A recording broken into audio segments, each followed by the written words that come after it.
Ceann Comhairle, I want to speak in support of the motion, and I want to speak first of all in defence of science, but also to say why I think that many ordinary people might have a distrust of that science. I want to start with the simple fact that vaccination saves lives, as many other deputies have said, and next to the advent of modern sanitation and access to clean water, vaccinations are responsible for saving millions of lives globally.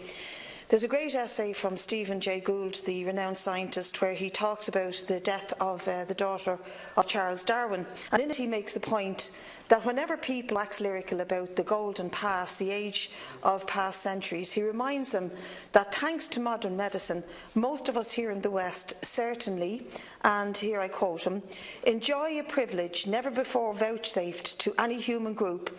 Our children will grow up. We will not lose half or more of our offspring in infancy or childhood. We will not have to sing the songs of the death of our children. End of quote. In any old graveyard, you'll see the headstones of young children struck down in childhood, in pandemics and epidemics, in diseases of poverty, diseases from the lack of hygiene and clean water, and what today are almost eliminated, diseases like smallpox, polio, yellow fever, diphtheria, measles. We first of all need to start by celebrating the fact that modern medicine has achieved great strides, and think, before we cast doubts on the efficacy of vaccinations, what we are actually saying and what the consequences of raising doubts are on the lives of people. So we start by celebrating the fact that millions of generations do not have to sing the song of the death of our children. The biggest problem we have today globally is that so many children do not have access to medicines, clean water, sanitation and the vaccinations, and indeed often the food that could save millions of lives. To quote the World Health Organization, the number of measles-related deaths has decreased by 79% in the 21st century up to 2014.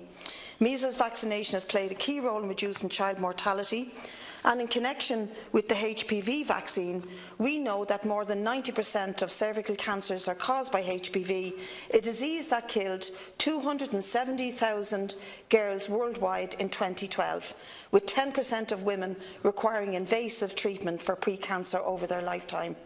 We know from numerous studies that the HPV vaccine is extremely effective against this virus and has the potential to dramatically reduce cancer and save untold lives. In Scotland, one study found that there was a 90% reduction in HPV among young Scottish women. The director of the HPV Reference Lab says, these new findings indicate that the positive impact of HPV vaccine may be even greater than we initially thought. Collectively, the data demonstrates the significance and continued benefits of HPV vaccination programmes in Scotland, which has achieved a consistent and high uptake of around 90% in 12 to 13-year-old girls. So we'll be supporting this motion. Does that mean that families of young girls who feel that the onset of illness or other long-term health problems should be dismissed or sneered at? It certainly does not. I do believe that the HSE should, as the amendment said, engage with those families and girls. But I believe, in all honesty, that the HSE should engage with every group that has concerns about their health or the health of their children. And they should engage and look after those who suffer from disabilities and need access to proper health care. Witness those who are outside the gates today who have been grossly disappointed by the removal of the protocol from the disabilities, the UN disabilities agenda that we passed last week. There are huge issues with how the makers of Gardasil Merrick have collected reports of adverse reactions and with the methodology that they have used, and there are issues with the European Medicines Agency. So people have a right to question Big Pharma and to seek answers about their children's health. But I think people may distrust science and scientists for the very same reasons that they instinctively distrust many in authority. They distrust economists who tell them that they have to accept cutbacks or that a vital public service cannot be funded.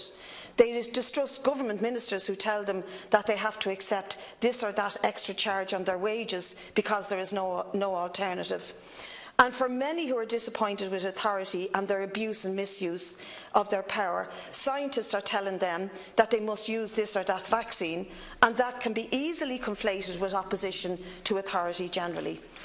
But when all the evidence points to the fact that the vaccine saves lives and prevents suffering, we have a duty to be careful in how we pose questions around it.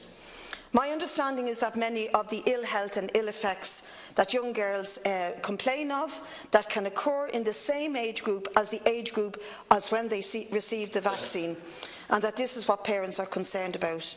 Does that mean that the vaccine causes those ill effects? No, it does not. Does it mean that parents might connect those ill effects with the receiving of the vaccine and that they have legitimate questions about the time frame? Of course they do. And we need to understand their concerns and answer them without being dismissive or categorising all their questions as irrational or anti-science.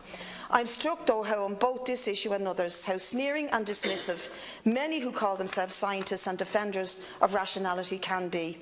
We have a right to question the actions of Big Pharma, of their obsessive drive for profits, and how in the past they can put profits before the lives of people and the health of people. Telling people to trust scientists who show contempt for them or don't engage with them is not how we deal with it. We defend science and we defend the advances of modern medicine without saying that the pursuit of profits and the corporations isn't at the heart of the serious consequences. So we point this out and campaign for a better health service, better access to those life-saving medicines, for better oversight and accountability of the corporations. But at the same time, we must support and defend the medicines and the vaccines in which all peer studies and reviews show that the evidence is unanimous in supporting the efficacy in preventing life-threatening illnesses. And for that reason, we will absolutely be supporting the motion, and indeed the addition to the motion that the vaccine should be available to young boys as well as young girls. It's had an amazing effect on reducing cancer in young girls, and I think that the motion is very welcome. Thank you, Deputy Smith. Now,